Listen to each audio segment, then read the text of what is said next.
Здрасти. Чакай сега. Да кажем си беше рода. Водещия председател. Всяк бъде председател. Чух какво казва.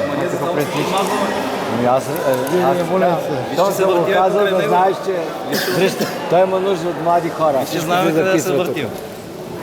Всичко се записва. Пропусна в интернет. Ето и да го кажеш вода в някои сайти. И гледай какво става, нали? Не. Молите се, аз съм taj съветник. Е това, доктор. Дай. После ти кое?